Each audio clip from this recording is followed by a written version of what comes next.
नवी मुंबईमध्ये भाजपाच्या वतीनं जाहीरनामा प्रसिद्ध रवींद्र चव्हाण आणि गणेश नाईक यांच्या उपस्थितीमध्ये जाहीरनामा प्रकाशित। जाहीरनाम्यामध्ये नवी मुंबईच्या विकासासाठी अनेक योजना।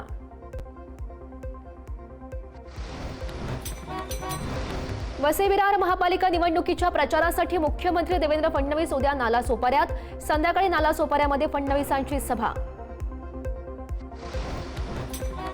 ठाकरेंच्या संयुक्त पहिल्या सभेचा पोस्टर जाहीर। नाशिकमधील अनंत कान्हेरे मैदानावर होणार पहिली सभा।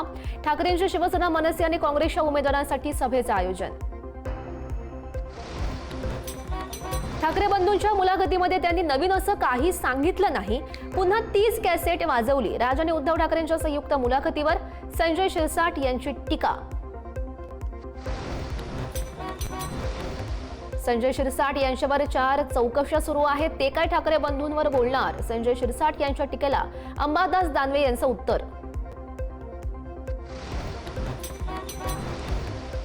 भावनात्मक मुद्द्यांवर 2017 साली उद्धवजी लढले, पण मतदारांनी झिडकारलं। पुन्हा तोच प्रयोग होतोय। मंत्री आशिष लारांची उद्धव ठाकरेंवर टीका।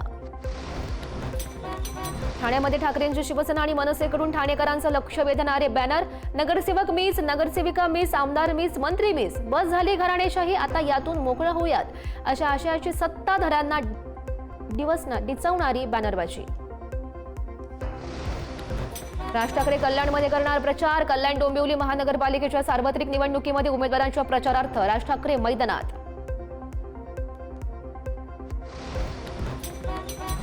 नागपूरमध्ये अजित पवारांच्या राष्ट्रवादीकडून निवडणुकीचं गीत लॉन्च। मराठी सोडून दादांच्या पक्षानं हिंदीमध्ये निवडणूक गीत लॉन्च केलं। मुस्लिम मतदारांना डोळ्यासमोर ठेवून आई बाबा आपली घडी, अम्मी अब्बू आपली घडी असं प्रचाराचं गाणं। मातोश्रीच्या बाहेर शिंदेच्या उमेदवाराचा प्रचार। सुमित वजळे यांच्या अनोख्या भूमिकेनं खळबळ। मतदारांना भेटण्यासाठी आमचे मुद्दे पटवून देण्यासाठी आलोय, वजळे यांचं वक्तव्य। सांगली महापालिका निवडणुकीच्या निमित्तानं मिरजमध्ये शरद पवारांच्या राष्ट्रवादीचे आमदार जयंत पाटील यांची प्रचार सभा। प्रभाग 20 मध्ये अजित पवारांची राष्ट्रवादी, भाजप आणि काँग्रेस अशी तिरंगी लढत। कल्याण डोंबिवलीतील युतीच्या उमेदवारांच्या प्रचारार्थ आमदार किसन कथोरे कल्याणमध्ये। भाजपा शिवसेना युतीच्या उमेदवारांशी साधला संवाद। लोकांना फ्री होल्ड जागा द्या, नागरिकांना लुटारूसारखं बघितलं जातं, ती परिस्थिती आम्ही बदलू। 5 वर्षात जे काही वाटोळं झालंय ते प्रशासकीय वातावरणामध्ये झालंय। गणेश नाईकांचा एकनाथ शिंदेना टोला। एकनाथ शिंदे यांनी दगडू सकपाळ यांची घेतली भेट। लालबागचे माजी आमदार दगडू सकपाळ यांची भेट घेतल्यानं चर्चांना उधाण। दगडू सकपाळ लवकरच शिंदेच्या शिवसेनेमध्ये करणार पक्षप्रवेश, अशी ही माहिती। ठाकरेंच्या शिवसेनेच्या नेत्या किशोरी पेडणेकरांविरोधात किरीट सोमा यांची निवडणूक आयोगामध्ये तक्रार। किशोरी पेडणेकरांनी महापालिका निवडणूक प्रतिज्ञापत्रात घोटाळ्यांची माहिती लपवल्याचा आरोप। घड्याळ मी कधीच विसरू शकत नाही, कारण मी आधी तिकडेच होतो, मंत्री उदय सामंत यांचं वक्तव्य। या वक्तव्यानं सामंत यांच्या मनात नेमकं चाललंय काय, यावर चर्चांना उधाण। उमेदवारी न मिळाल्यानं सुनील केदारांना कार्यकर्त्यांनी दिलं होतं गाजर भेट। गाजराचा हलवा करून खाल्ला आणि प्रचाराला लागलोय। नाशिकचे भाजप शहराध्यक्ष सुनील केदार यांची ही प्रतिक्रिया। भाजपानं महाराष्ट्र गुन्हेगारांचा अड्डा केलाय। निवडणुकीमध्ये प्रचंड पैसा, एजन्सीचा वापर, पोलीस बळाचा वापर केला जातोय। विजय वडेट्टीवार यांची ही प्रतिक्रिया। विलासराव देशमुख यांची आठवण पुसण्याची भाषा ते करतात, पण येत्या 15 तारखेला आपण दाखवून दिलं पाहिजे। लातूरकर आणि विलासराव देशमुख यांचं नातं हे अतूट आहे। काँग्रेसचे नेते आमदार अमित देशमुख यांची ही प्रतिक्रिया। पुणे जिल्हा परिषदेच्या माजी सदस्या रेखा बांदल आणि शरद पवारांच्या राष्ट्रवादीचे उपाध्यक्ष प्रदीप कंदप यांच्यासह अनेक सरपंचांचा अजित पवारांच्या राष्ट्रवादीमध्ये प्रवेश। उपमुख्यमंत्री अजित पवारांच्या उपस्थितीमध्ये हा पक्षप्रवेश। अंधेरी पश्चिम विधानसभा मतदारसंघात काँग्रेसला मोठा धक्का। काँग्रेसचे माजी आमदार अशोक भाऊ जाधव यांचा मुलगा कुणाल जाधव यांनी केला ठाकरेंच्या शिवसेनेमध्ये पक्षप्रवेश। समाजवादी पक्षाचे उमेदवार अरुण यादव यांनी शिवसेना शिंदे गटाला पाठिंबा केला जाहीर। अरुण यादव यांनी वॉर्ड क्रमांक 42 मधून उमेदवारी अर्ज केला होता दाखल।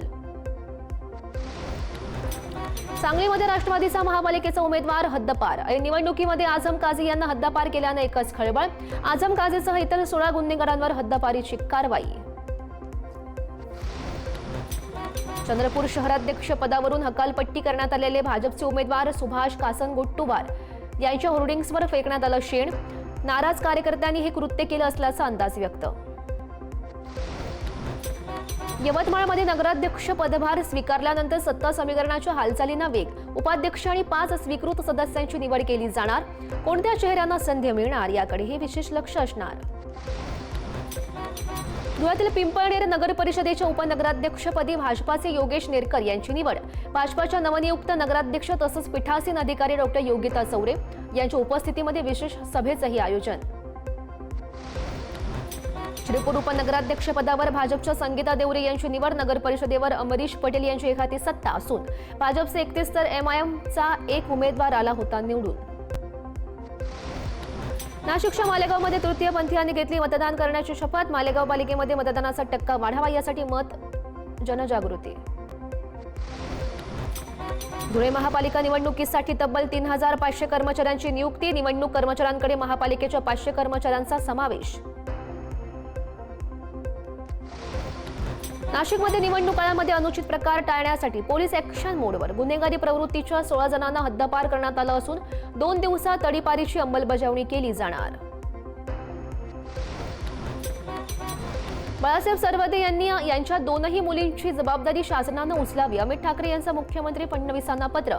भविष्यामध्ये राजकारणामध्ये असे बळी जाऊ नये याची खबरदारी सत्ताधाऱ्यांनी घ्यावी. अमित ठाकरेंची मागणी.